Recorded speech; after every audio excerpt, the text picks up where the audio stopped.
Hi everyone, this is Jillian from Jewish Workshops and Aish Webinars.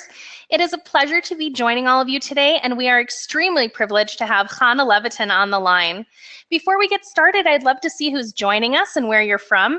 So if you can go to your question box, or it might be called a chat box, on the right-hand side of your screen, and just put your first name and where you're joining us from, I'd love to be able to welcome you. Okay, welcome Mark from New York. And Javi from Muncie. Welcome Shelly from Montreal, Sherry from Seattle, Ronit from Chile. Welcome Daphne from Montreal and Debbie from New Jersey, Mariana from Detroit, Chana and Yossi from London. Welcome Yael from Vienna and Audrey from Montreal, Chevy from Brooklyn. Welcome Naomi from Manchester, Tova from Woodmere, Ken from Boca, Nechama from Woodmere, Joelle from Holland, Yechiel from New York, welcome, welcome. Andy from Queens, Sue from Massachusetts, Nori from Atlanta, Freda from New York, Leslie from Toronto, Aviva from Silver Spring, Cheryl from Israel, welcome. Esther from Rochester, Adina from Cherry Hill.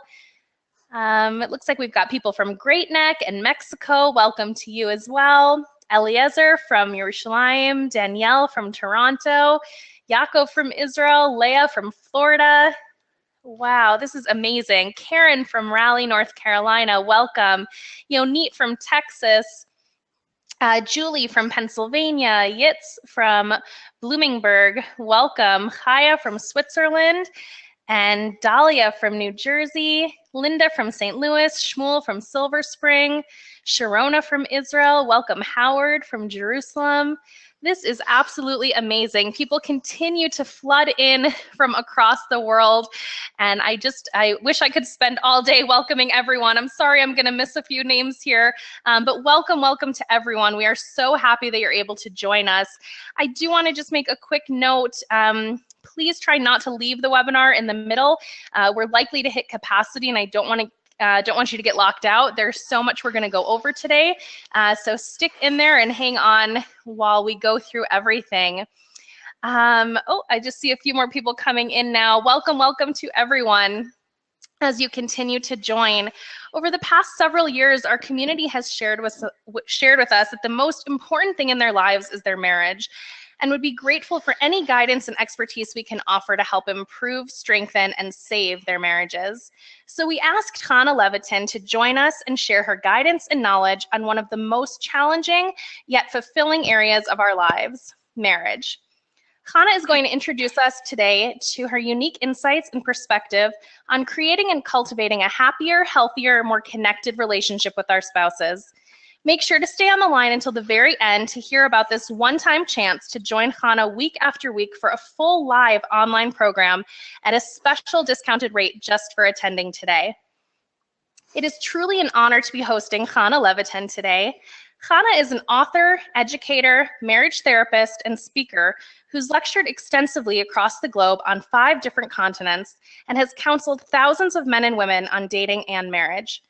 She is a frequent guest on television and radio talk shows and has recently launched her second book, That's Why I Married You. With a master's degree in clinical sociology and family counseling, Chana's greatest passion is to give people the tools they need to trust themselves and their abilities to create their successful marriages. So without further ado, I'd love to be able to welcome Chana. Thank you so much for being here today. We are so grateful. How are you? Hello, hello. Hi, everyone. This is so exciting. Just hold on a minute. Give me a moment to adjust my screen over here. Okay, here we are. Welcome to my office in Jerusalem. I'm so excited about this webinar, and thank you, Jillian. Thank you so much for all your organizing. The reason I'm here with you is because I believe in marriage, and I believe in our ability to take our marriage to the next level and the next level and the next level. The sky is not the limit.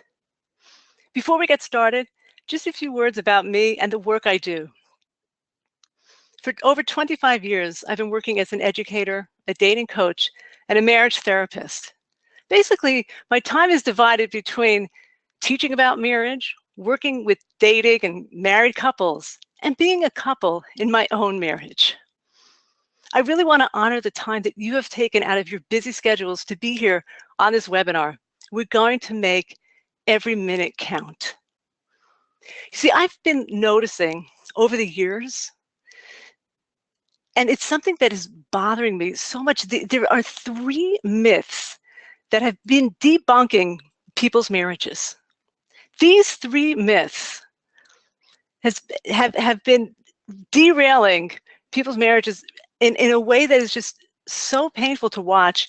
And I said, I really have to do something about this. And that is how I created this webinar tonight. Because when we debunk these myths, we're standing on good, solid, sound ground. And that's really where we need to be when we want to build our successful marriages. So let's get started. Jumping right in. The first myth: if I married the right person, I shouldn't be struggling so much in my marriage. Okay, I've heard so many variations on this theme, and we're going to jump in and debunk it. The struggle isn't because we married the wrong person. It's because we don't understand the cycle of marriage. What do I mean by this? What is the cycle of marriage? The cycle of marriage, well, there are 3 particular stages that we will go through. The first is romantic, then we hit the power struggle stage. And then if we really take the right steps, we're going to hit the true love. So let's take a look at each one of these steps. The romantic stage, we know, is the infatuation stage, that exciting chemistry at the beginning of a relationship that we know can last maybe 2 or 3 years.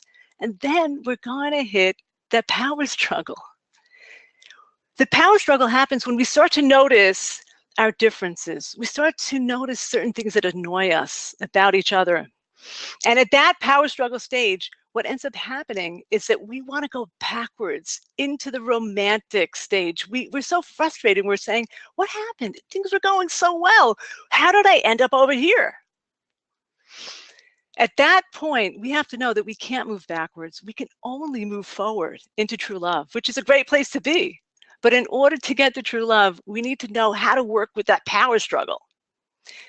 So how do we know that we're in the power struggle, by the way? What's the most telling sign that we're in that power struggle? How do we know? When we're trying to change our spouse. Right? That is the most obvious sign. So I would like to hear from all of you. If you could write into your question box the following question: how many of you have tried to change your spouse? Julian, can you help me out with this? Absolutely. We'll take a look and see.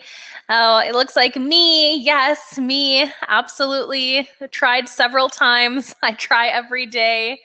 Me, but it doesn't work. Shamefully, yes, I have. Yes. We do have someone saying not me.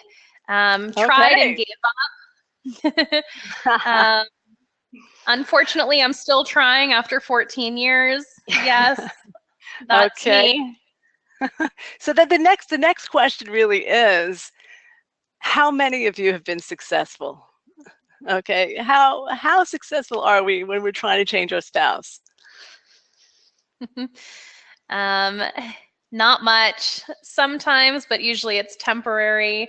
Not at all. A little bit. It's a hit or miss. Not successful. Nope, hasn't been working. Okay, I asked this at every painful. Workshop. Sorry, somebody just said it's painful. Mm-hmm. Yeah, it is. I asked this question at every workshop, and I constantly get, really the answer I usually get is a groan and a moan and ugh, because you know something, when can we change our spouse? When is it possible? When they're still in diapers. That's pretty much it. So in other words, we cannot change our spouse, just like they can't change us. When we realize that and we stop wasting our time and our energy in the wrong direction, then we could put our energy into the right direction.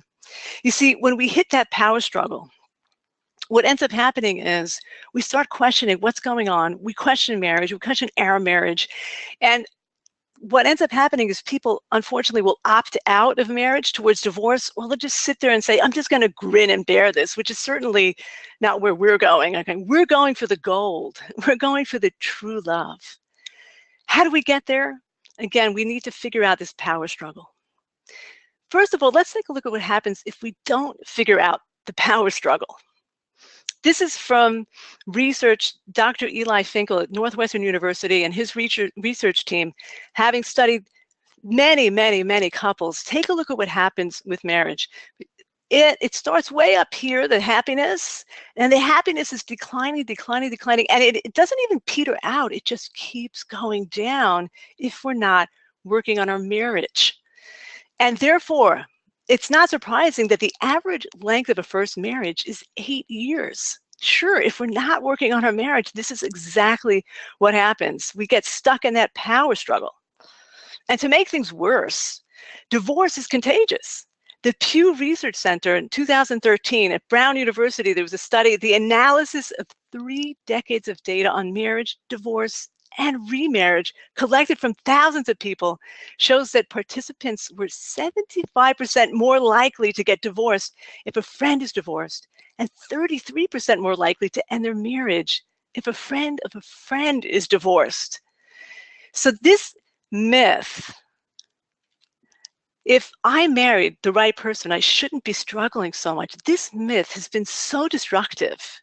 The ramifications are huge, and that is why we need to start right off the bat debunking the myth that the struggle isn't because we married the wrong person. It's not. As a matter of fact, Dr.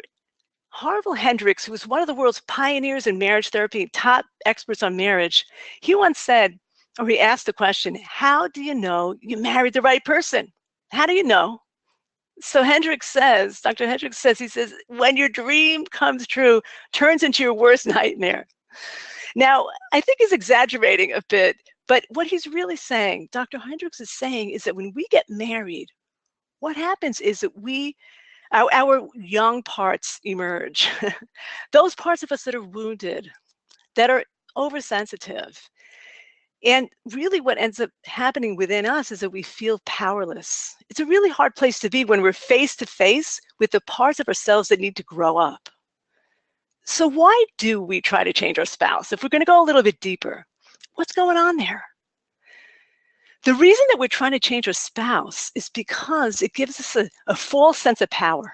You know, it's that superior position of, yeah, you know, I'm really okay, but you, my dear spouse, you have some issues, and I'm going to help you to work on them because I'll be a nice spouse, and I have it all figured out, honey. You got to just do this and this, and we do this. We have a whole system of how we can fix our spouse and what they need to do for our marriage to be okay.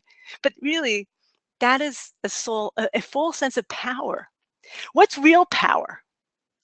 Real power is when we discover the incredible power of marriage, that we can grow into our best self.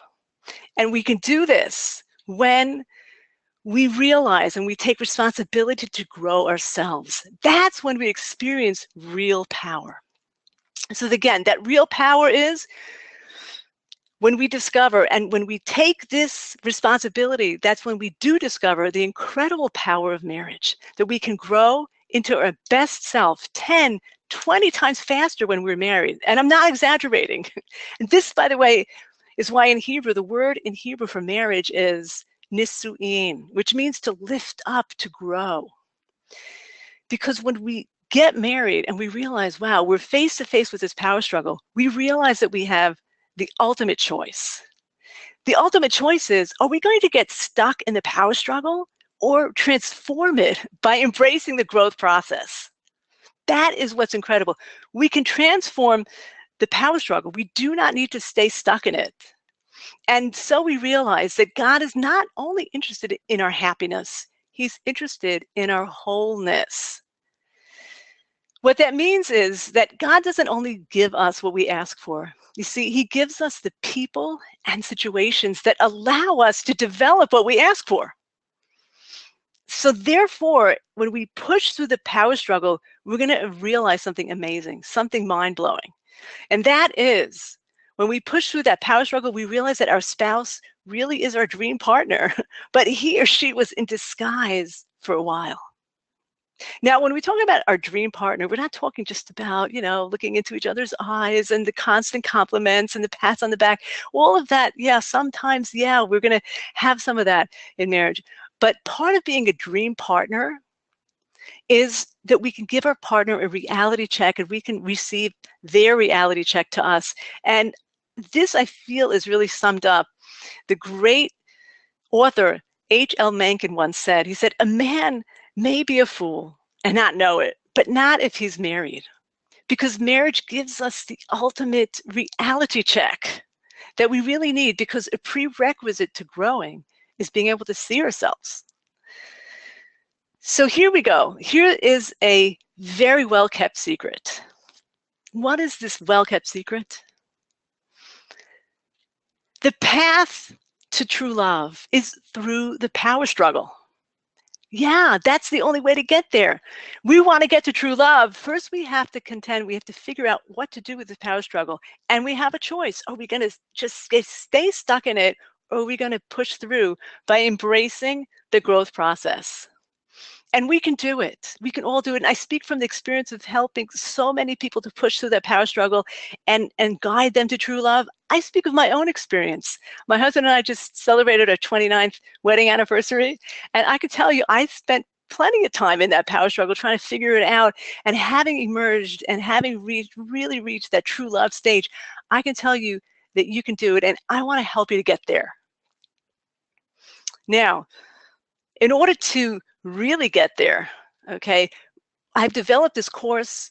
The first tool on my course is how to take your power back and overcome the power struggle. So there we're going to do exercises and what I call inner sizes, lots of inner stuff that we're going to work on so that we can go from power struggle to power marriage. Okay, we're going to get to myth number 2. Here we go. If my spouse and I are so different, we're not compatible. Let's debunk this one too. Here we go. Differences and compatibility are not a contradiction. Okay, differences and compatibility, who said they're a contradiction? So what does that mean? What do I mean by this? When many people talk about what it means when they say, I'm looking for someone compatible, oftentimes what people mean is, I want someone just like me. Now, we deep down inside have this fantasy that we're going to find someone just like us. And how realistic is this really? Think about two siblings in a home. Let's say they have a year apart. They're growing up pretty much at the same time, same parents, same atmosphere, same environment, same food, whatever it is. And they're so different, these two siblings. Take twins. Twins, they shared a womb. They're pretty much a few minutes apart. Again, same home, same environment, and they're so different. We're all so different. Take a man and a woman. Men and women are so different. We are incompatible, if we want to really say it like that. And then you throw into the mix that opposites attract, and we realize that God is trying to tell us something really important about our differences. And that is that differences aren't bad. They're actually good. Opposites do attract. Now, for those of you who are single, I'm sure there's a few single people online here. I'm not telling you to go out and look for someone who's different. I really am not. In my first book, I clarified, you're looking for someone with similar values and certain similar traits. Yeah, for sure. We're looking for those similarities and go for it. But I can assure you that if you're attracted to your spouse, the person you're going to marry, there are going to be differences.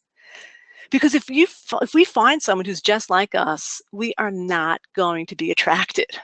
That's the truth. So how does this whole marriage thing work? You see, marriage needs two things: safety and excitement.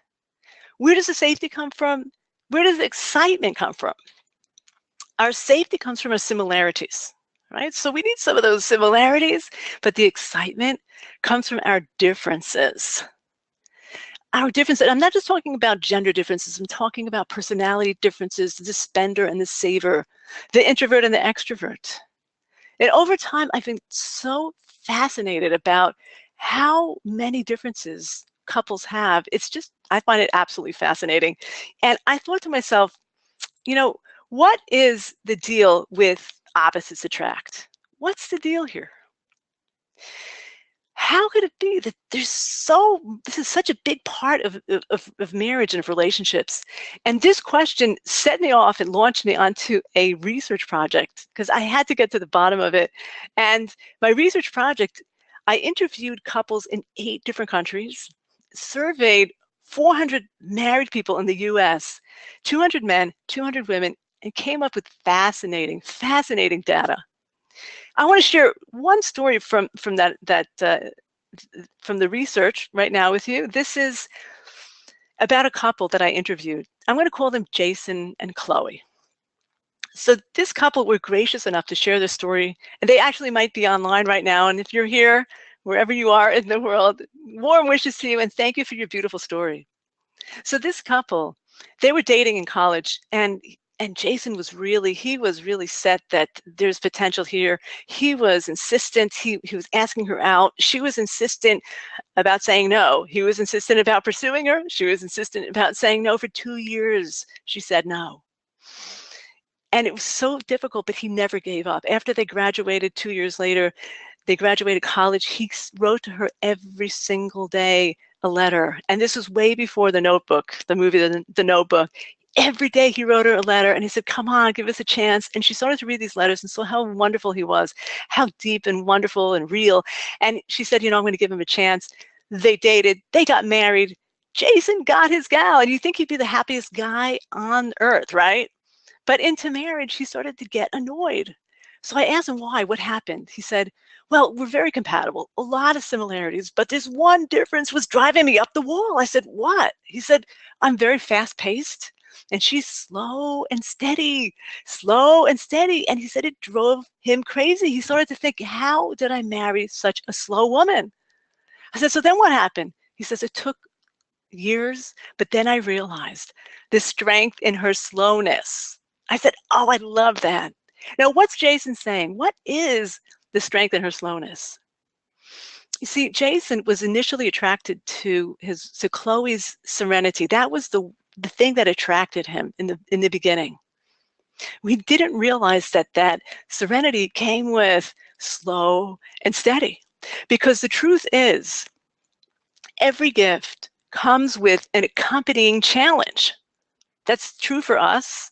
We bring our gifts into marriage with our challenges, and that's what our spouse is putting up with. And our spouse is also bringing their gifts and challenges in. Let's take a deeper look at these gifts and challenges. Okay, so givers, for example, that's a wonderful gift. But the challenge that givers bring, they tend to struggle with setting and keeping boundaries. Organizers typically struggle with rigidity and some intolerance.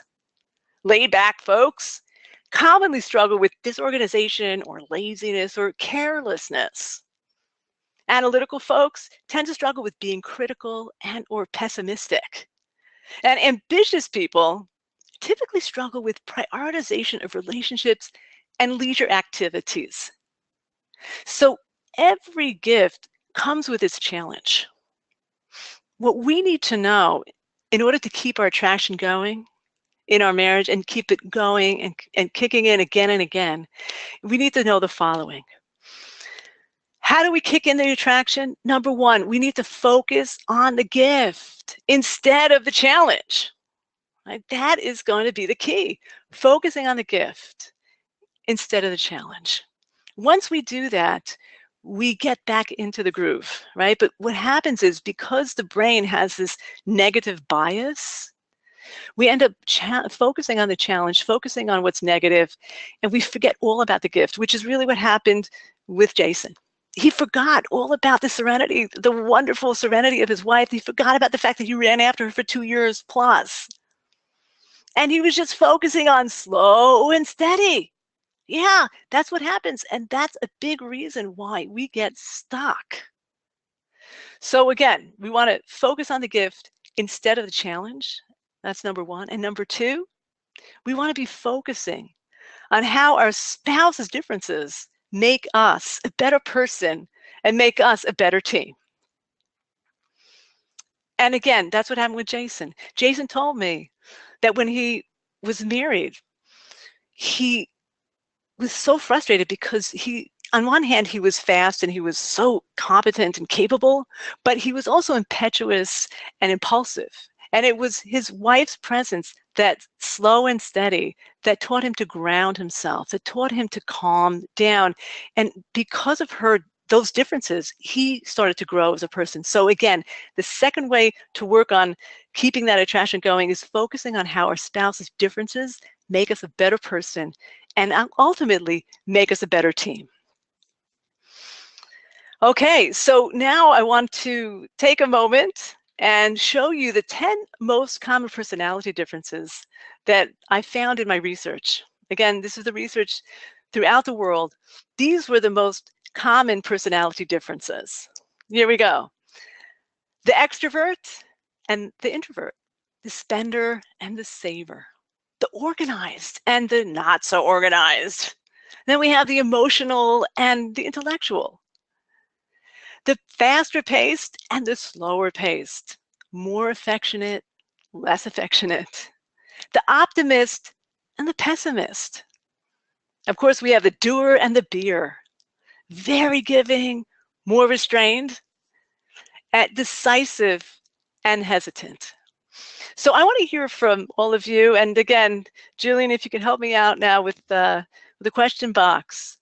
I would love to hear from you which of these differences you have in your marriage. Okay, I want you to know that some of the most beautiful marriages I've ever seen have all 10 of these. Okay, so let's hear.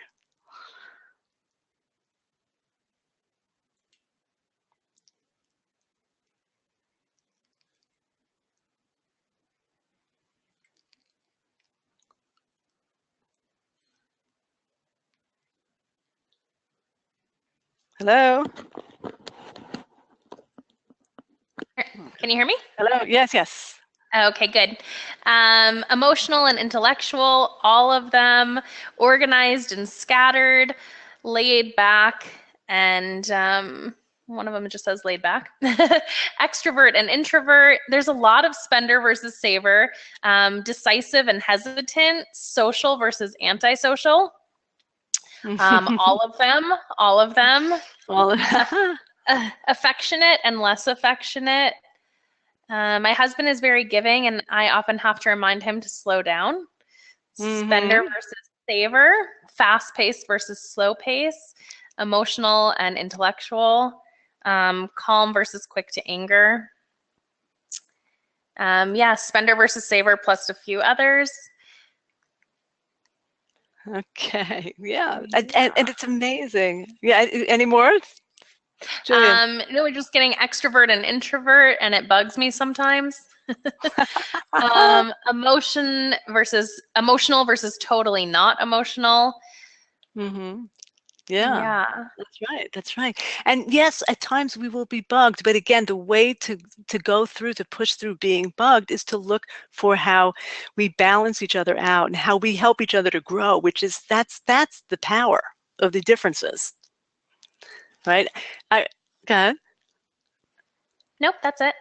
Okay, so I just a while ago I was by the eye doctor, and he gave me an eye exam and asking me while I was getting my eye exam what I do, and I told him about my work, and at the end of the exam he said, I really need a pep talk for my marriage. Could you do me a favor and give me a pep talk? And he says, you know what, I'll even just give me a 5-minute pep talk and I'll give you your money back from the exam. I said, no, it's okay. You can keep the money, but let me tell you something about marriage. And I told him about my research, and I told him about these 10 common personality differences. And he said, right, my wife and I, we have all 10 of them. And what are we supposed to do? And I said, these differences are blessings, but we need to know how to work with them, right? That's the secret. And so ultimately, this is why I wrote my book. How are we supposed to work with this? And this is the basis of my course. And tool number 2 on my upcoming course is to learn how to love with our differences, right? We're going to really see how are we going to kick that attraction back in? How are we going to use our differences? Because our differences are intentional. If we're going to look from a God's perspective, this is not a mistake. It's not like something that we should have paid attention to. No, those differences were a big part of why we married our spouse in the first place. And they're a big part of what's going to keep our attraction kicking in again, again, and again.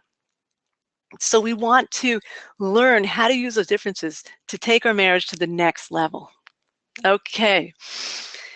So, Jillian, I just want to take a few more minutes to share the third myth with everybody.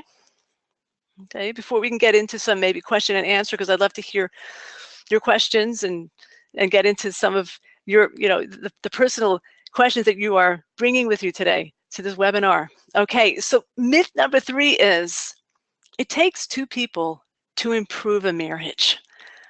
That's not true. So let's debunk. It takes only 1 person to improve a marriage. How can that be? How does this work? You see, marriage is like a dance, right? If you're doing a dance that's not working, if 1 person changes a step, the whole system is going to change, right? That's the way systems work. And by the way, we know this intuitively, because if you think about it, if we're in a bad mood, right, what happens in our marriage, right? We affect our spouse by the mood that we're in, right? So we can trigger negativity. We could trigger our spouse. We probably know what their spot, their problematic spots are, and how we could really get them going in a real bad way. So we can trigger negativity, but we could also trigger positivity. That's the power of the system, right? We can trigger that positivity. So the bottom line is that what is the power of one? The power of one is that although we cannot change our spouse, by taking the right steps, we can show the way by example, right? Not by trying to change a person, that doesn't work, but by changing ourselves. And when I say changing ourselves, it sometimes sounds so heavy. All we need to do is make efforts, and the change happens naturally as a result of those efforts. Right? But as I said earlier, that's what's exciting about marriage, that in a day, in a week, we can grow exponentially faster because of this marriage, because of the growth challenge that we have in our marriage. So we want to take that in an excited way and go for it. Okay, so again, by taking the right steps, we can show the way. And yeah, 1 person can single-handedly turn a marriage around, and I've seen this happen over and over and over again. It's really true.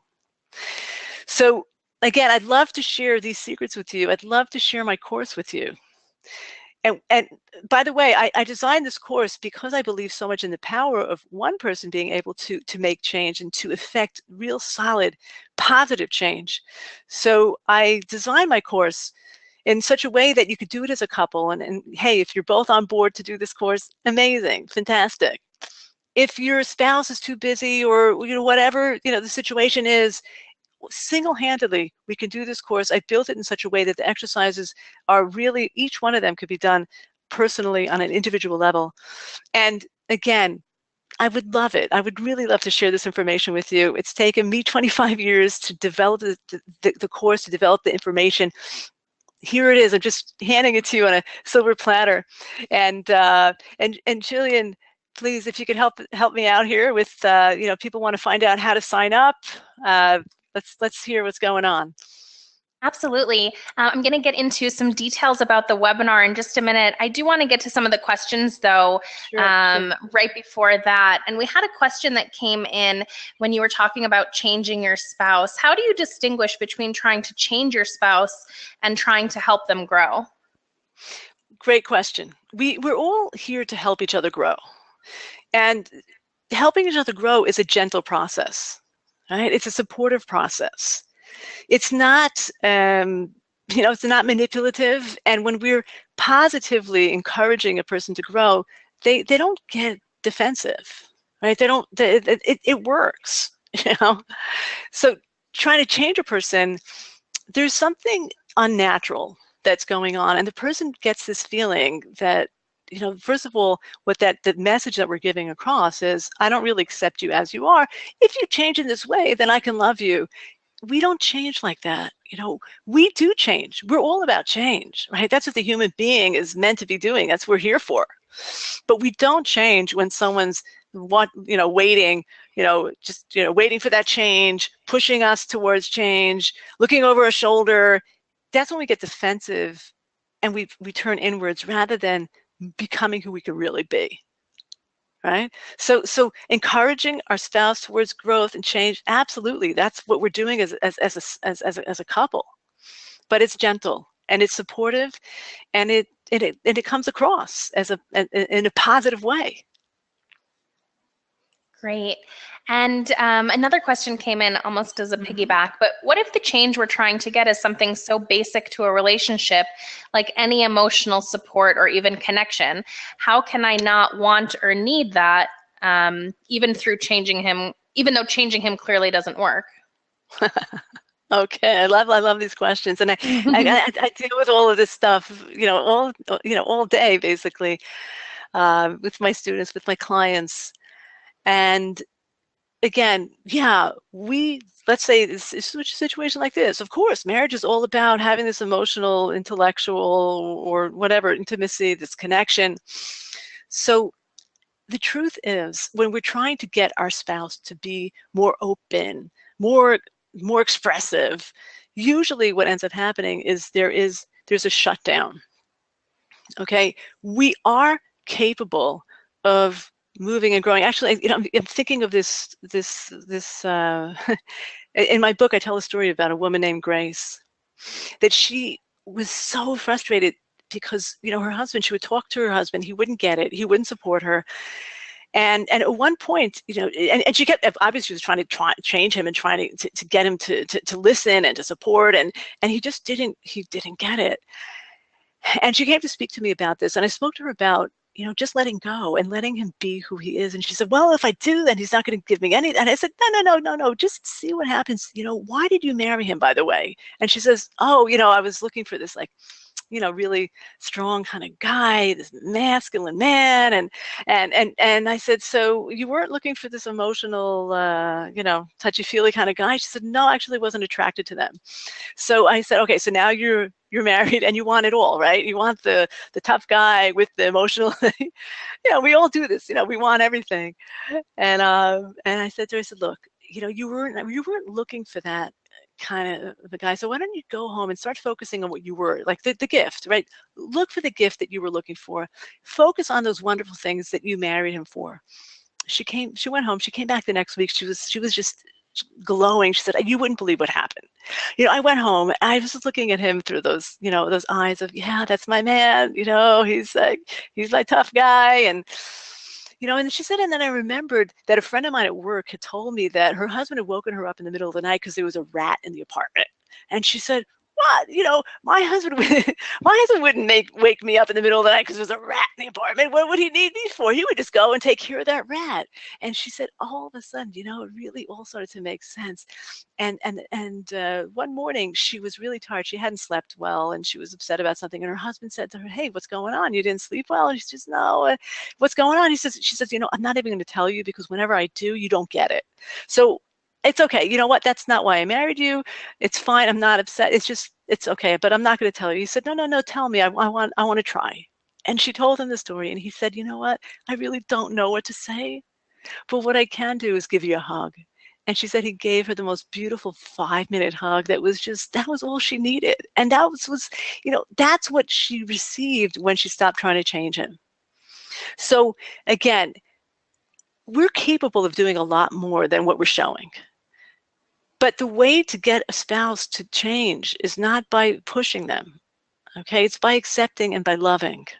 Now, for sure, when people come in to speak with me and they're saying, well, their communication's not happening or they don't have enough emotional intimacy in their marriage or whatever the case is, we work on that. Yeah, and that definitely is something to work on in a marriage as a couple, but not always is a couple going to be ready. Are both sides of the couple going to be ready for this kind of for therapy, for marriage counseling. So one side, by working on, and I really mean this, I'm signing on the line here because I know this is true and I've seen it in my professional life with my couples. I've seen it in my own personal life. When one side, when one spouse says, okay, I'm going to make a change and I'm just going to focus on what I need to work on, things flow from there.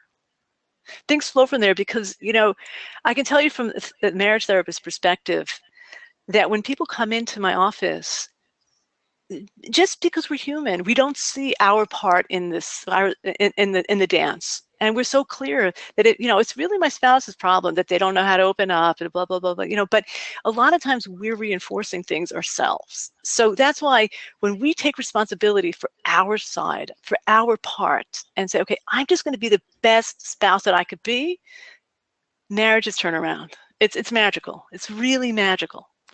And by the way, that's what my course is designed for. I said, how am I going to be able to take this magic from my office into a course so that people could actually do this? And it took me a long time to develop this course, but that's what it's all about. Yeah.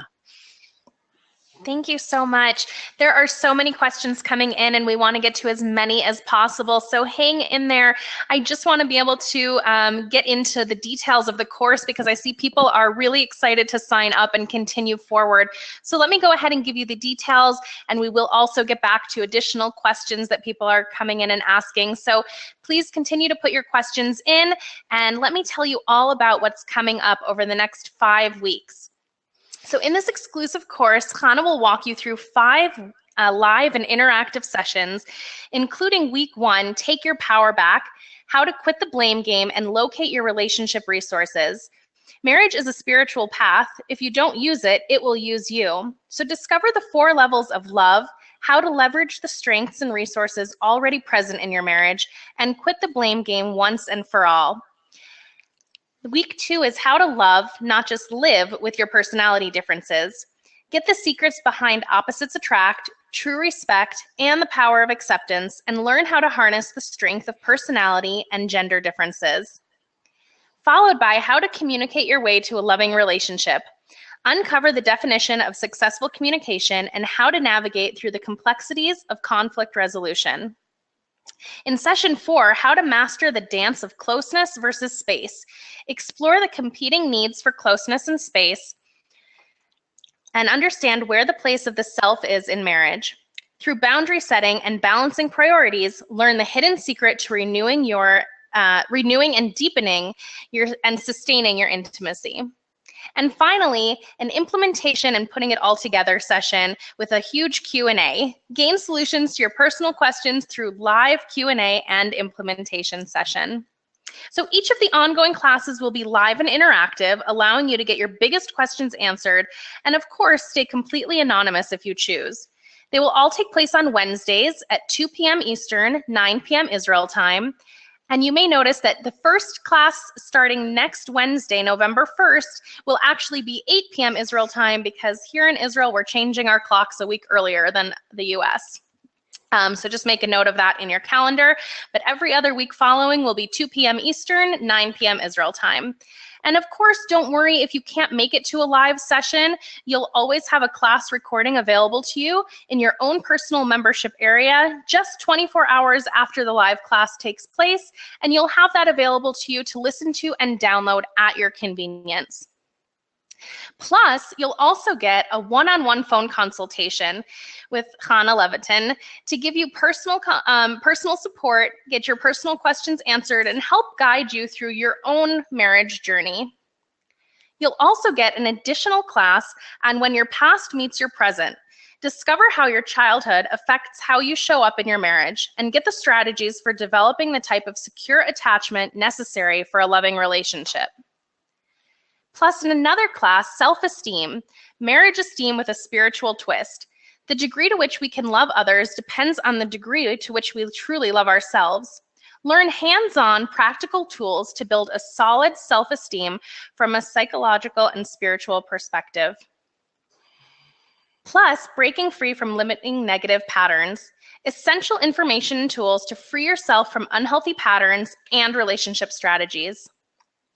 You'll also get the 4 Essential Tools for Loving Marriage workbook, which includes practical exercises, tools, and resources to help you through your journey to a more profound and loving marriage.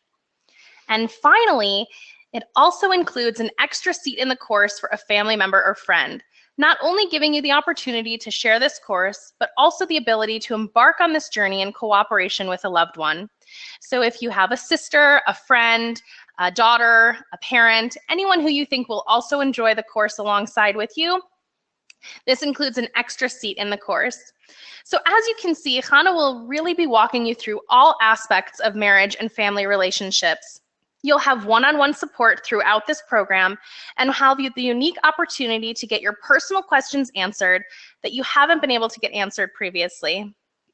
But most importantly, by investing in yourself and your marriage now, you'll discover how to reduce conflict and enhance connection by appreciating the diversity in your relationship and tapping into the richness of your differences. You'll be able to rekindle your admiration, love, and passion for your spouse by refocusing on his or her positive aspects and embracing the way you complete each other. You'll be able to remove the lens of judgment and view your spouse's nature with acceptance to reveal and access the unique beauty of your marriage. And avoid feelings of resentment, frustration, and anger that we all deal with by finally understanding how each partner's unique contribution can help the other grow as an individual and as a team. An opportunity like this rarely comes along, but we listen to all of our members' requests, and together with a one-of-a-kind mentor and experienced marriage counselor, Chana Levitin, we are offering the guidance you need and deserve for a highly reduced rate. Plus, to make it accessible to everyone, we are also offering payment plan options when you register. So you can join now and get the basic package, which includes 5 weeks of live ongoing classes, plus the marriage workbook for just $347, or you can get the entire platinum package, which includes the 5 weeks of live classes, plus a one-on-one phone consultation, the additional 3 classes on when your past meets your presence, self-esteem, and breaking free from limiting negative patterns, plus the workbook and an extra seat in the course for just $497. As you can see, the introductory rate is available for the next 24 hours, saving you an additional $50 for your basic package and an additional $100 for your platinum package. So as I mentioned, $347 and $497. But when you click to register, you'll also have the option of payment plans to make sure that everyone still has the opportunity to join at a price that is comfortable for them. I'm going to go ahead and put your link into the chat box now. It's www.jewishworkshops.com/marriage tools. And I put that right into your chat box. I'll also put it up on the screen.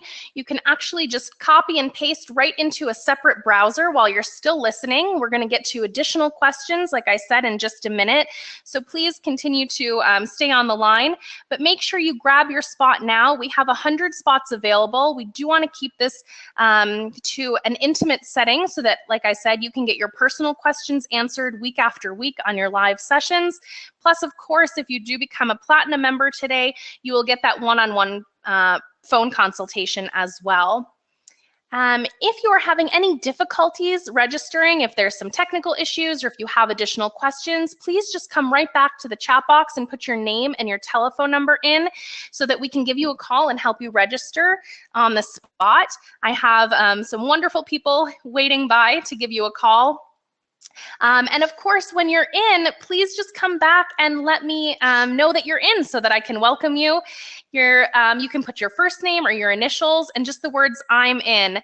I would love to be able to welcome you to the community, and then that way we can also see how many spots we still have available. There are some questions coming in just about what I went over. And I tend to, of course, get excited about what we're doing here. So stop me at any time if I'm going too quickly. If you have questions, come back and just ask. You missed the financial details while my audio was out. So let me go back there for just a minute. Here are the membership packages that are available right now. For a basic package of the 5 classes is $347. For the next 24 hours. And to get the platinum package, which includes the 5 live sessions plus the additional 3 classes, the one-on-one phone consultation, the workbook, and the extra seat in the course, all for just $497. And again, those are the introductory rates for joining us today. There are payment plan options available. As soon as you go to www.jewishworkshops.com/marriage tools, you'll see on that page the register now button. You can click on that. It also has all the workshop details just for your convenience. When you go to click to register, you'll have your payment plan options available there. So you can choose whichever one is convenient for you. As I did mention, please just come back if you're having any difficulties with your phone number. I see some people coming in and letting us know. We will go ahead and give you a call as soon as possible. And then, of course, again, I am happy to welcome our newest members. So please just come back with your name or your initials if you're more comfortable with that, and the words "I'm in" so that I can welcome you. The classes are all on Wednesdays at 2 p.m. Eastern, 9 p.m. Israel time. And again, if you can't make it to a live class, there's no worries. Everyone gets a recording of the live class the very next day, and those are yours for life. So you can listen to those, re-listen to them, download them at your convenience so you can take them on the go if that's easier for you. And with each session, you also get your workbook exercises. So every class we go through will also have some workbook pages along with it, and you'll be able to not only work on it while you're listening in conjunction with Hannah as she's giving over the material, but you can also then go and do some homework as well. And Hannah, if you want to just tell us a little bit more about that, can you give us like a sneak peek into what next week's class is going to entail? Oh yeah, we're going to be doing, again, I do a lot of exercises and exercises. It's very practical. We're going to be locating and discovering our relationship strengths. Okay, we're going to be locating our personal strengths, our spouse's strengths, our relationship strengths. We're going to be learning how to use these strengths to take our marriage to the next level. It's hard for me to it's a very hands-on kind of approach that I have, but it's the kind of thing that you are going to be leaving that class with a huge change within your perspective and your access to your own inner self. Great. Thank you so much.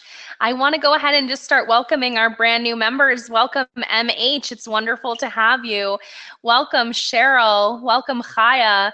Welcome, Liat. It's great to have everybody here. Please, again, as I mentioned, just come on back and let me know that you're in so that I can welcome you as well. And let's get to some of these questions.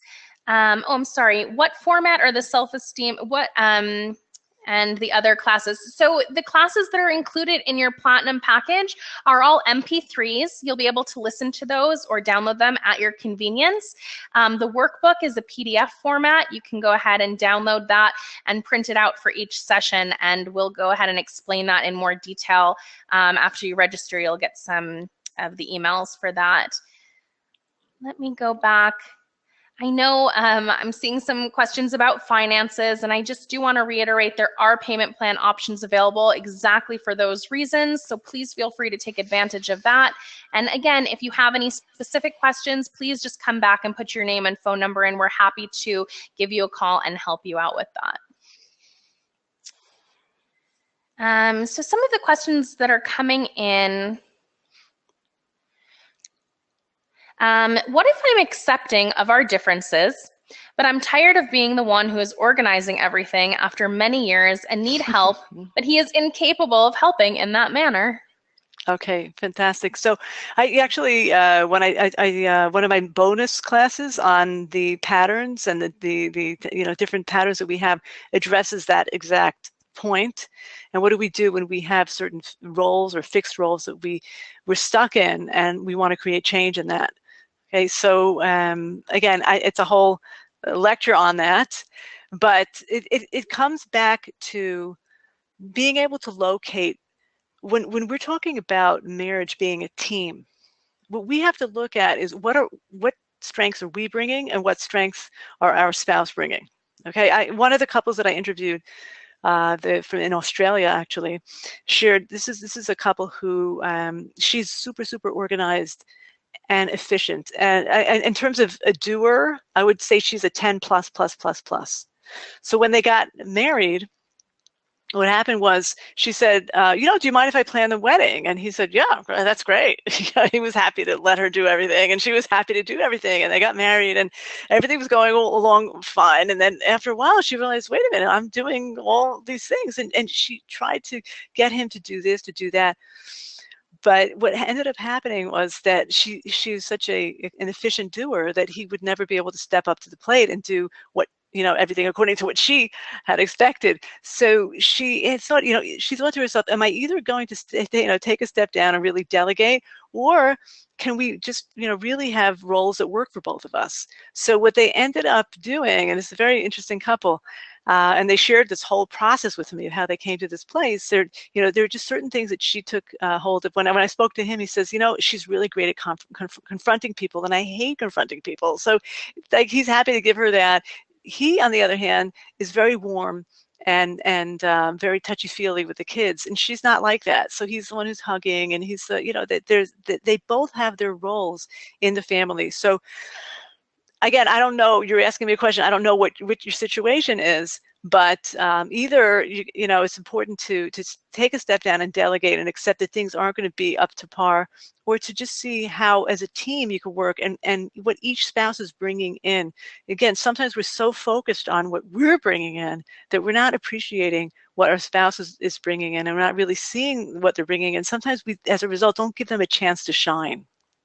So it's my answer is going to be complex based on, I don't really know enough information, but all of these things, are normal marriage issues that can be worked with. We just need the right guidance and the right perspective. Great, thank you.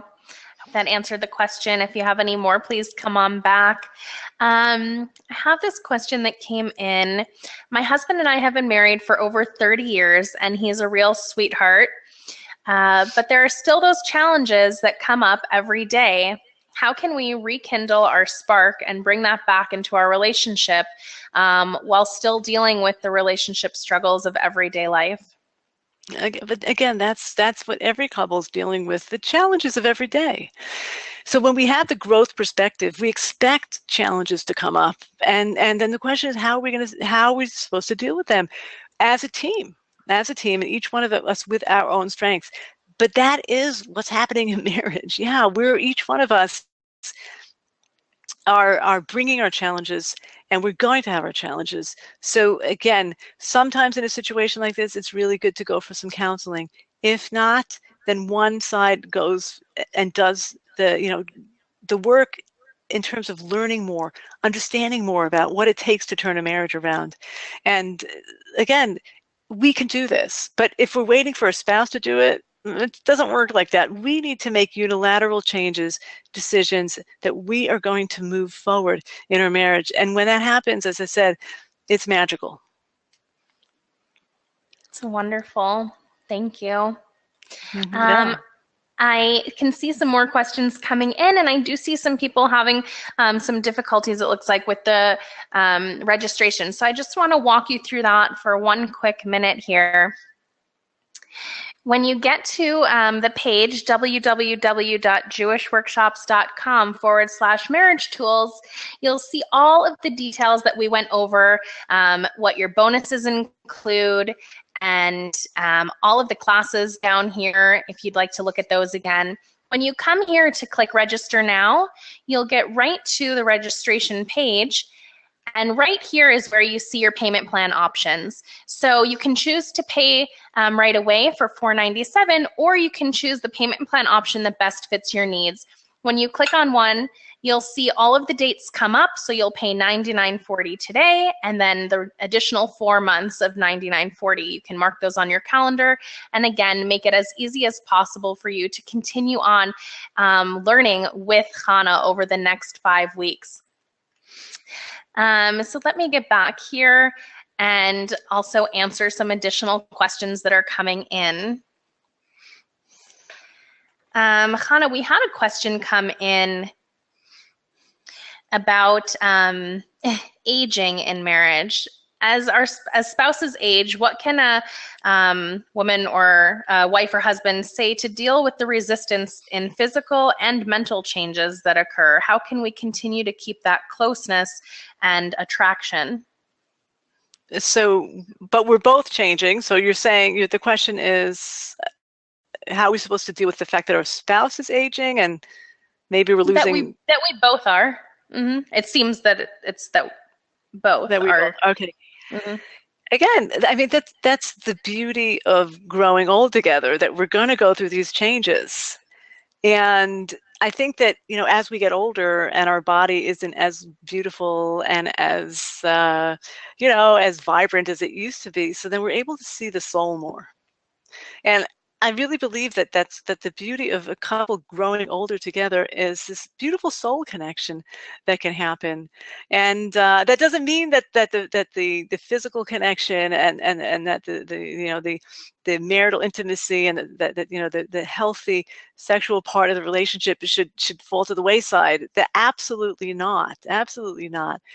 But again, the goal is, as we're getting older together, as we're starting to understand what life is more, I think that's exactly when our relationship can get so much more profound, and we can let go of all these things that were bothering us, that are just they're just not important, and we can appreciate this amazing human being who God gave us to be with, right? So all of this is what we're capable of when we take that, as I spoke about, that growth choice. When we commit to the growth choice, then we see everything differently, and we can do this. Great, thank you. I want to go ahead and welcome some of our new members and remind everyone, as you're continuing to register, please come on back and just let me know. I would love to be able to welcome you. And again, you can use initials if that's more comfortable for you. But I'd like to also have an idea of how many spots we still have available and welcome you. So welcome DL, welcome AB. EK, welcome. It's wonderful to have all of you. And if you are still having any difficulties with registration, please just come back and put your phone number in so that we can give you a call to help you register. Welcome SG. Excellent. Great. Thanks for coming back and letting me know too. Okay, so let's get to some of these other questions. And it does look like we have some questions again about what these classes and everything are going to be about. So let me just go through that one more time with you. The next 5 weeks are going to include all of the tools. We're calling the 4 essential tools. So Hannah, can you just tell us a little bit more? It looks like each week we're going to be going through one tool. Well, it's one essential tool. Obviously, each one has their subcategories. Okay, so the first week we want to master how to get off of that blame game for once and for all. Because when we're in blame mode, nothing can happen. Nothing's moving. We take all the wonderful things that are happening in our marriage and in our spouse, and everything's just thrown out into the trash. So we're going to really we're gonna master how to stay out of the blame game, how to see the positive, how to work on ourselves so that we don't go down into that place. I have some exercises. I have spent so much time looking for and developing exercises that are really, really, and exercises, I should say, that make a difference. And these are exercises and exercises that some will be doing together. Some of you will be your homework. So the first session really it's about how to just get off of the blame game, what we need to be able to do that, to take our power back, to be within ourselves, to locate our relationship resources, all the wonderful things that we are not seeing. And from that place of strength, we then get to the second week, which is, okay, now how are we going to dance with our differences? How do we look at those differences, right? How do we use them for more attraction rather than for less attraction? And, the whole concept of acceptance we're going to look at. How do we develop that muscle of acceptance, which is such a prerequisite for marriage? Excellent.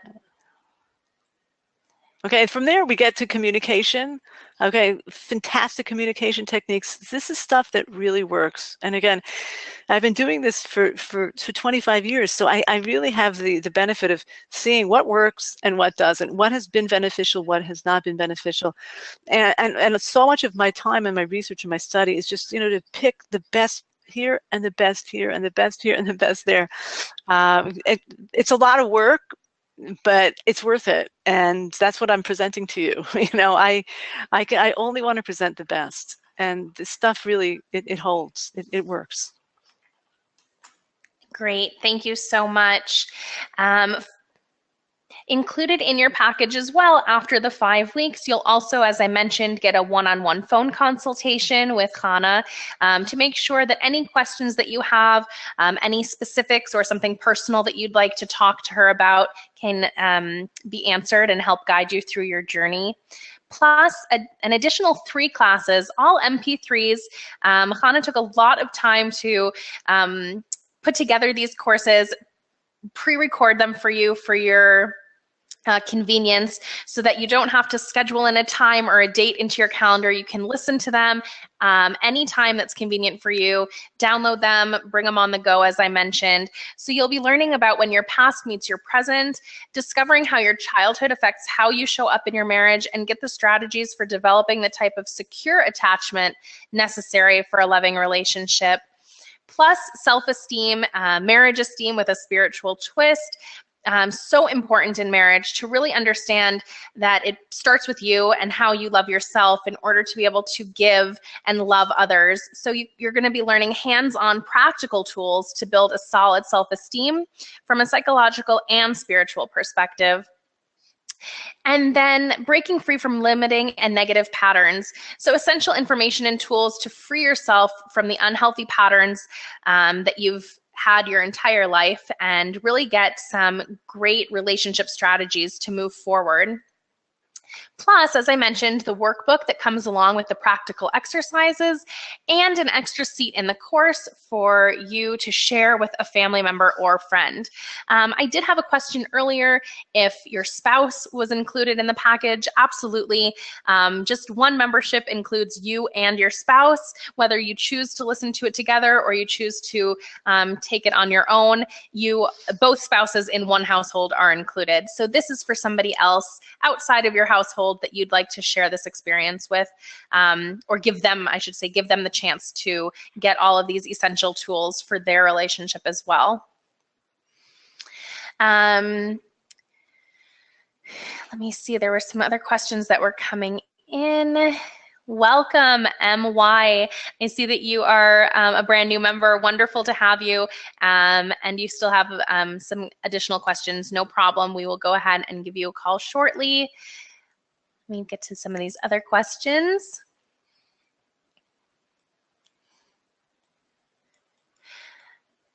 It looks like Chana, how do you move forward from past experiences that have left a lot of pain in you and in your spouse? When someone is having some trust issues, it looks like, how can you move past that and continue on building a strong relationship?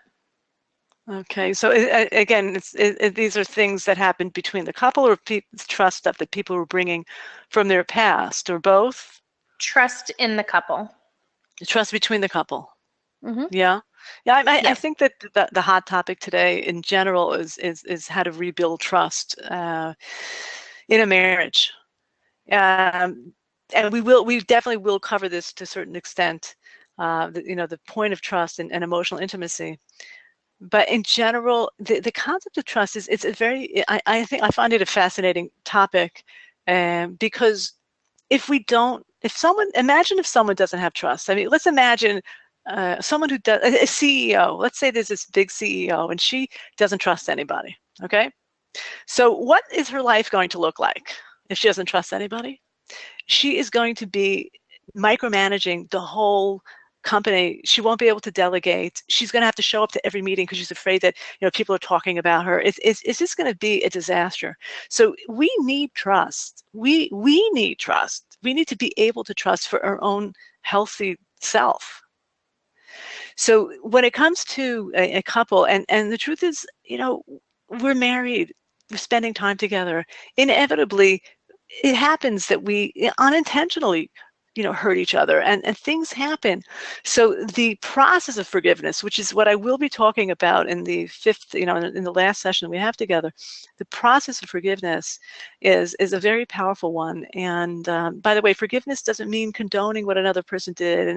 And they say that the most powerful forgiveness is forgiving someone for something that they never even apologized for. But we understand that apology and apologizing is really for the forgiver rather than for the forgivee, because many times people don't even know that we're upset about things, but we're carrying around all this stuff with us, and we're hurting ourselves and we're hurting our relationship. So again, I don't know, based on the question, I don't know if this is something, how deep it is. Sometimes these kind of situations really need counseling, especially if there was, something extreme like infidelity. But ultimately, trust can be regained. Certain things need to happen in order for this to happen. Now, if somebody is intentionally hurting someone or is doing something and continually repeating that, well, that's not a situation that we can trust. That's an objective problem in that relationship. If somebody is either being abusive, if somebody has an addiction and they're not taking control of their addiction, those are situations in which it's not so simple. It's not so simple that the marriage is, like there are times to get out, and like abuse and addictions where someone's not taking responsibility, like those are times to get out. But otherwise, anything that is not extreme like that, there is a trust process that we need to learn how to work and how to do, and a lot of it has to do with our own learning how to forgive. Like it's a skill. It's a place within us that the person who learns how to forgive is the person who's going to be happier and live longer. So it's a skill that we need. Mm-hmm. Great, thank you so much. I have another question that came in, and I think this also really has to do with, I know a lot of people struggle with the idea of one person being able to change the marriage, and that's what you've spoken about all day today, about really having that power in yourself. But someone wrote in, how can I be the best spouse when I'm too resentful from getting nothing from him in return? Yeah. I hear. I pass that. Mm-hmm. Yeah. Again, look, I'm speaking in the chair of the marriage therapist who, I hear that question and I honor that feeling. I really do. But sitting in my chair as someone who has just seen, so many times that we feel like we're doing the best we can. And we're trying, we really are. But a lot of times we don't see what we're doing that is adding to the problems. And I say this with a lot of, a lot of reverence, because I'm not being judgmental at all. I'm just saying all of us, myself included, from me taking my marriage to the next level of really having to look inside of myself and to really, really own what I was doing that was getting in the way. That it takes a lot of internal introspection to see what we're doing that adds to the dance, and sometimes it's really shocking, because we're so sure that the other person is doing this and this and this, and they are doing something wrong, but we need to look to see what our piece is. Okay, I mean, I've had couples in my office who are literally there. The divorce is the next step. Okay, really the next step. And they had real objective complaints, this and that, and yeah, I hear there are real objective complaints. But when we started to do the work, people were just shocked. It's like, wow, I just didn't see that I was doing this. I didn't see my own piece in this. Okay, so I've seen this so many times that, when I hear a question like this, I speak with tremendous respect to you, and I don't know what's going on in your life. So I can only tell you based on, what I've seen in my practice and in my experience traveling and hearing and listening and interviewing people. And, I do have a lot of experience in this area.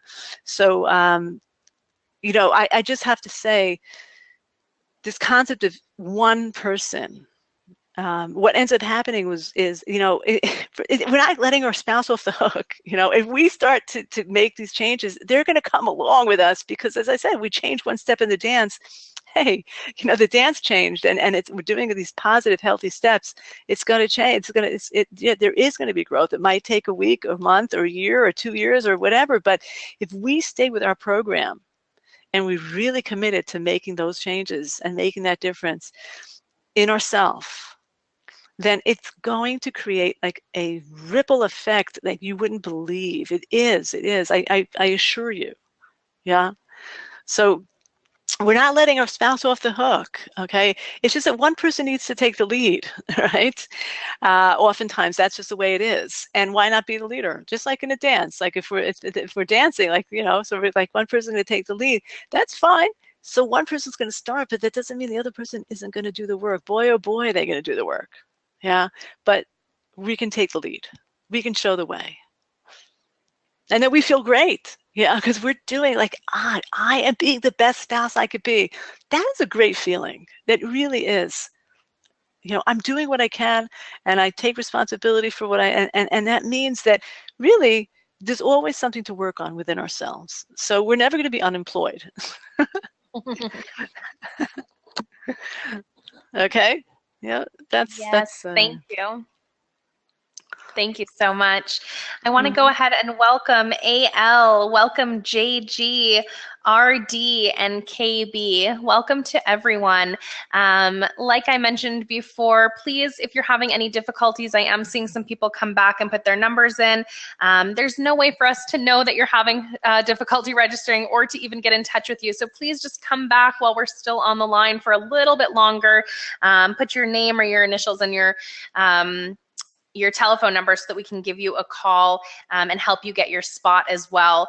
Over the next 24 hours, as I mentioned, those introductory rates are going to go away. So we want to make sure that as many people as possible can join.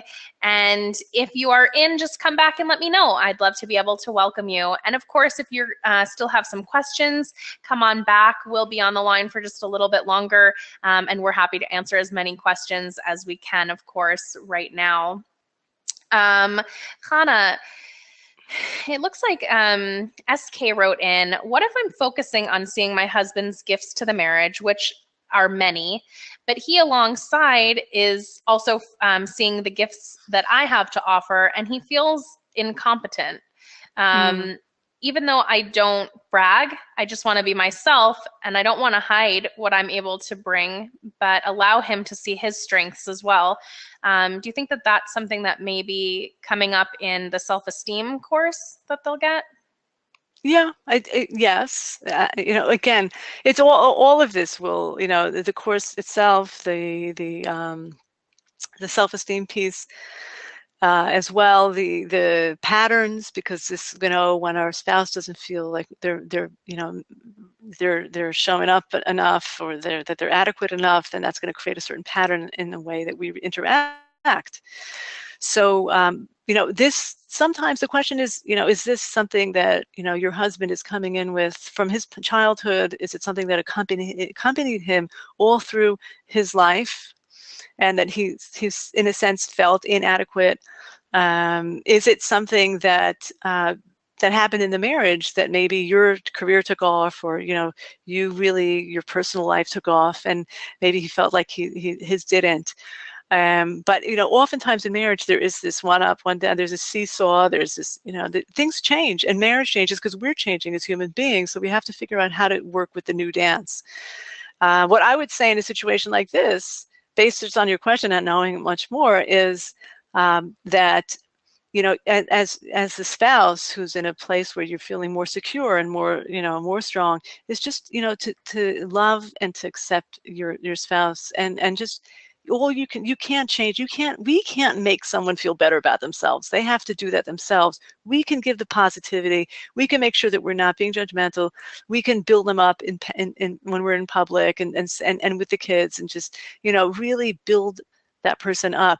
But at the end of the day, it's their job to build up their self-esteem. We just have to make sure that we're not doing something in the dance that is making them, that is sort of, that is triggering some of that insecurity. right? And that's where the individual work comes in, the introspection, and say, hey, I got to make sure that I'm not triggering some of this. Right. Okay, great. Thank you. I hope that answered your question. As we're getting ready to close up here, I am going to go ahead and put that link one more time into your chat box. As I mentioned earlier, it's www.jewishworkshops.com/marriage tools, in case you're listening over the phone and you don't see it on the screen. But you can also just go straight to your chat box, copy and paste that into a separate browser, and still have a chance to get your spot while we are here on the line. Please address my first.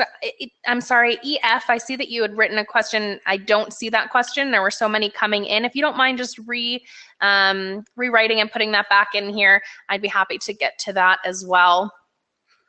And like I said, as we're closing up, Hannah, if you have some, I guess, last minute words of wisdom for some people who are still here hanging on with us and just not sure if this is the right course for them, this is the right course of action in general.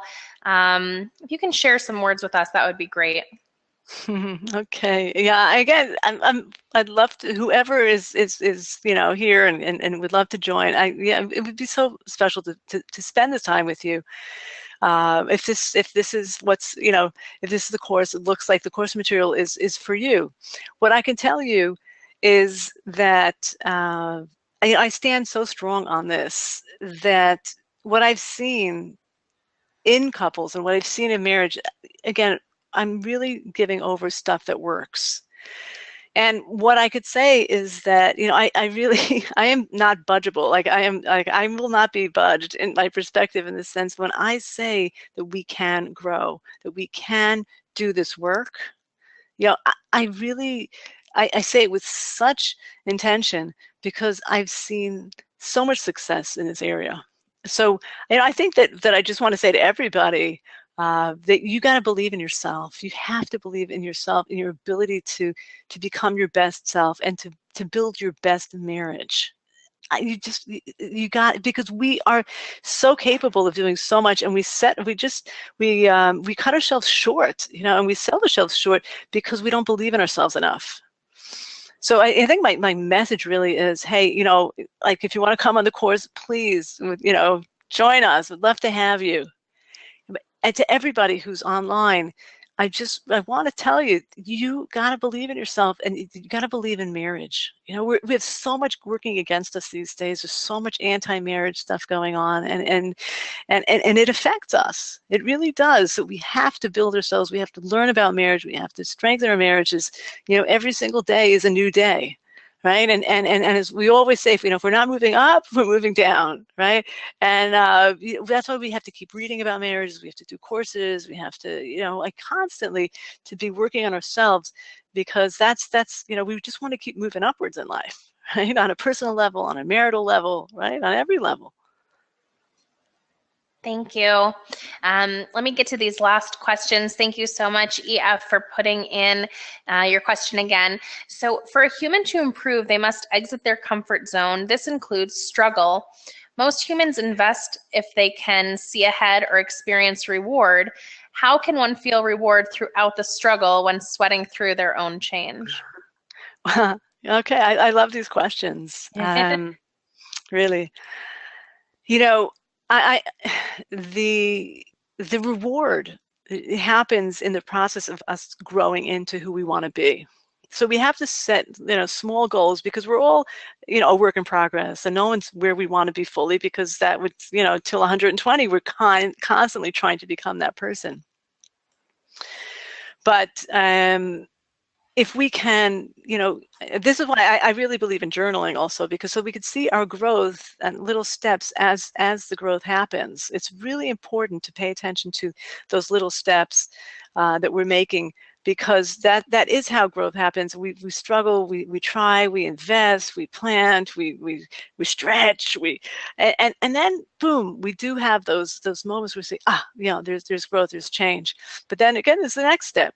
So we have to create a situation in our lives where we can celebrate, and really, really celebrate the steps that we've taken, the growth that we have made, and as we celebrate that, we lighten up, because I again, on one hand, I'm so into growth, I'm just like, yes, grow, and I actually enjoy growing. I enjoy this process, authentically I do, and I do put in a lot, and there is that struggle, but the great feeling in life, I don't think, Jillian, and all of you, I don't think that there's any feeling greater than the feeling that we get when we are growing, when we are trying, even though we're not where we want to be, but we're doing the right thing, and just doing the right thing, and knowing that we're stretching, I think in and of itself is a great feeling. It really is.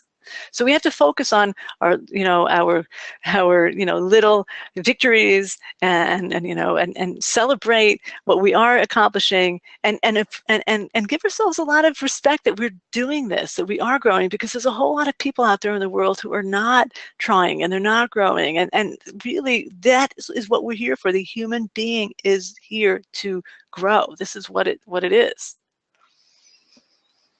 Yeah, thank you. Thank you so much. There were a couple others that we missed here. If one person can improve a marriage alone, isn't it also possible that one person can destroy it alone? My main issue with my spouse is anger. How can I deal with that? Okay, so it depends on the anger, and yeah, really, if someone's not taking responsibility for their anger, it could actually become abusive. So again, I don't know what's going on here, but generally speaking, again, from my experience, there usually is, certain things that we might be doing to trigger our spouse, okay? And that's why it's important to take a look at ourselves, see what we can do so as not to be part of the negativity. Yeah, and it's hard if we're living with a lot of anger. It's hard not to get pulled into that. And I would say, if you're not going together for therapy, then you definitely need to be going individually, to learn how to, because living with someone who has a lot of anger is not easy. But again, we want to make sure that we're not part of, we're not putting fuel on the fire, that we are doing everything that we can. And again, I'm speaking in the marriage therapist chair, who have seen so many times that, someone came in and said, yes, my spouse has this horrible anger thing, horrible anger. And then when I got into the marriage counseling, I realized that the one who's complaining also has some anger stuff. So, we just have to make sure that we're clean on our piece so that we can say, okay, is it really my spouse's fault? And if so, then, that's where real individual or couples work has to be done. Great, thank you. I'm going to go ahead and get to just these last two here before we have to close up. It seems like, again, there's a theme with a lot of the questions here, but it looks like SR is asking, my husband only feels safe when things stay the same. He cannot make the effort to take things to the next level. How do I work with someone who resists growth? Okay. So, first of all, we all resist growth. Okay. The way the brain works is that the brain doesn't like growth because, or change, I should say. The brain likes things to be status quo. And therefore, every human being has some initial resistance to change. So we have to accept that and respect that that's the case. Again, we need to grow, and it doesn't mean that we need to come to our spouse and say, okay, so this is the plan and how we're going to grow. No. It's just, one person takes on the growth thing, and just keep working on your piece. Right? Your husband could just be saying, oh, I'm not into it, and I'm just gonna, and I've seen plenty of situations like that where one spouse is just like, okay, you do what you want. You could do your growth thing. I don't want to hear about it. And eventually, because that one person is really making those changes and growing and moving forward, the other person wakes up at some point and says, whoa, they don't say it. They'll never say, oh, wow, they'll start changing. Yeah. It's usually not a verbal, oh, you were right. It's just this change that starts to happen. Just, yeah, it happens. We Great. have to make sure we're not looking over our shoulder. Is it happening yet? Is it happening? No, we just have to keep on our path. Right. And then this question, if my spouse and I have different love languages and express them differently, are the small changes that I make to be the best spouse that I can be also going to help him make changes towards me by understanding and relating to me in my language? Again, what we can do is really learn another person's love language. We can't force them to learn ours. But again, the more we try to understand them and try to, to give according to their language, and then we throw in our hints of, hey, I hope you appreciate what I'm doing, and if you have some, the possibility of, stretching towards something that I would really need, then I would love for you to do this, and just put it out there, but not in a demanding way, not in a judgmental way. Okay, so we can certainly, it's important to be able to ask and to put that message out there, but not, again, in a demanding way. And again, most people who are married do have different love languages. So when we start to really stretch to give according to our spouse's love language, we show the way. We show the way. And eventually that person does start to look for some way to reciprocate. Mm-hmm. Thank you. I have to say too, just thank God being so blessed to have worked with Chana and seeing all of the things, reading what people have been able to go through working with you is really wonderful. And I know you just mentioned it, that we're all a little bit scared of change and resistant, to growth in certain ways. And I can see, these questions coming in, I can feel the pain, I can feel the discomfort, and what's going to happen? Is this going to work for me? And if I'm the only one changing, is that going to really still change my spouse? And I have to say, from my personal perspective, and thank God I see emails and get phone calls on a daily basis from women and men who have really been able to change, save, strengthen their marriages from places where they thought it would never be able to happen, from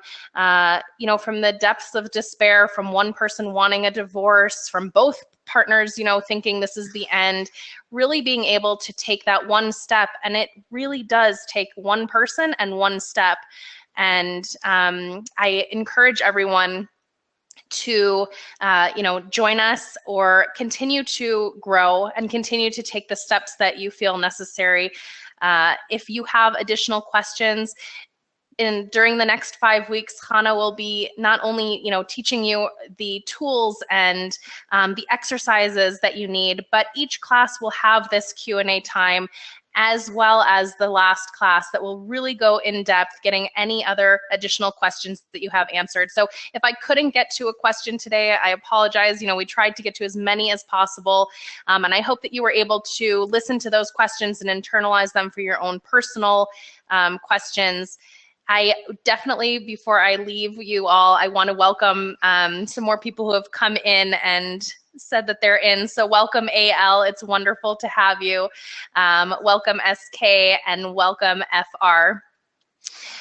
If you have any additional questions or need help registering, I'm going to go ahead and leave the webinar open for just a couple minutes. You won't hear anybody speaking, but I'll leave it open so that you have a chance to get your name and telephone number right into the chat box so that we can still get in touch with you and help you register.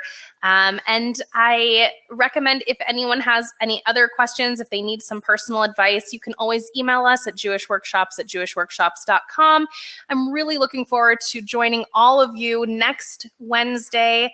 November 1st is our first class. And remember, 2 p.m. Eastern. Next week, it's going to be 8 p.m. Israel time. But every following week, it will be back to the 9 p.m. as soon as everyone around the world gets their clocks changed. And Chana, I want to thank you so much for being here. We're so lucky to have gotten you on with us. It was a long time coming. We are very grateful for everything that you've put in, and just what a wonderful class today. Looking forward to the full series. And I'll turn the microphone back over to you for just a minute so that you can, say your goodbyes to everyone here. Yeah. And first of all, also, Jillian, it's been such a pleasure to work with you. You're amazing. And really, thank you. Thank you. It's amazing to see someone who, as a CEO of a company, who cares, who works with all of her heart. I love it. It's, so special, really special. Thank you. And to all of you, thank you for joining me.